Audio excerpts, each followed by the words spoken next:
This is He Knows Everything, bringing you that heat and fire. We keeping a foot on the what? On the yeeks. We keeping a foot on the what? On the yeeks. Let's talk about it, man. Go ahead, he knows. Once again, brain full of mush and brainwashed dodo heads, i.e. Bud Man fans, they don't get it. So we have to let this marinate in the corpus callosum and in the cerebellum. We're gonna have to let this shit marinate in the medulla oblongata. So let me rewind it, because I need to break it down in simplest terms. You know, when you're talking to brain full of mush and brainwashed dodo heads, you have to speak in a very third grade language. You know, they're dodo heads, so you have to speak in a dodo head vernacular. So let's go into the dodo head vernacular. When we say punches in between punches, by definition, that is an extreme high elite level of counter punching. Let me say it again, because what I said was so deep and profound. I gotta let that marinate in that corpus callosum. I have to let that marinate in the cerebellum. So hear me, motherfucking well. When you punch in between punches, it's a high level, it's an elite level. It's basically what we would say a superstar level of counter punching.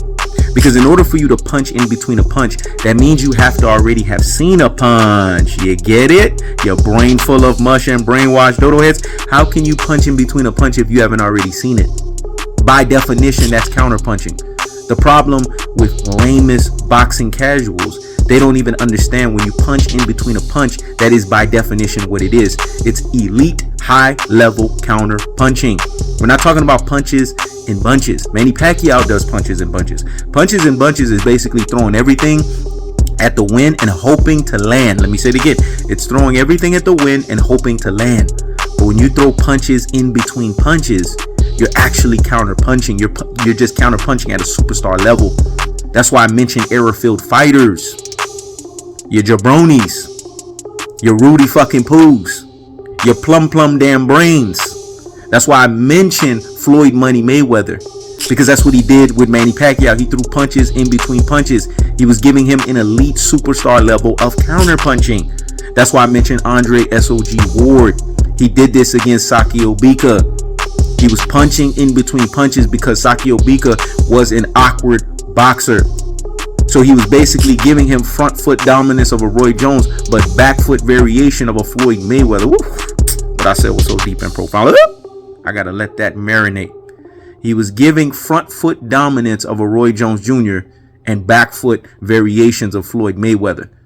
So he was punching in between punching, i.e. giving superstar level counter punching. So when you punch in between a punch, for Bud Man fans who happen to be mama's boys, you know mama's boys, they're always missing something. Go ahead, he knows. Whether if it's masculinity, whether the fact that they've been emasculated, whether the fact that they don't have an active father, a father figure, a father role model in the home, whether it's just fatherlessness.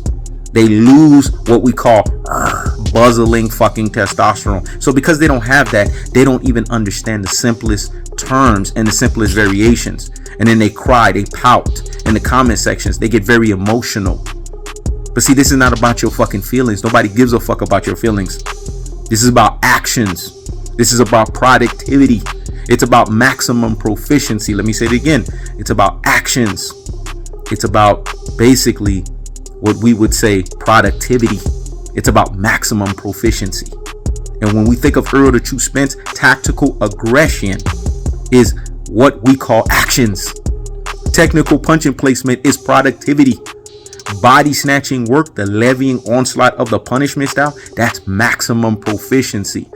So when Terence Crawford gets his rabbit ass broken down through the leagues of waters, when he gets drowned, the megalodon shark is coming to punish him because he's a punisher by nature. There's a reason why when the megalodon shark is in the water is basically dire straits when it comes to guppies, because every time he goes around, he punishes. It's complete obliteration. And wherever he's at, the environment, let's say the ecosystem, the orbit in of the water in of itself is no longer the same. That's why you see Derrick James said when you go 12 rounds with Errol Spence, what is it? you are no longer the same fighter. Let me say it again. When you go 12 rounds with Errol the True Spence, you are no longer the same fighter. That's the cold-hearted. That's the unadulterated. That's the cutthroat truth telling fashion. I keeps the foot on the whoop on the Knicks. I keeps the foot on the whoop on the Knicks. This is He Knows Everything. Checking out.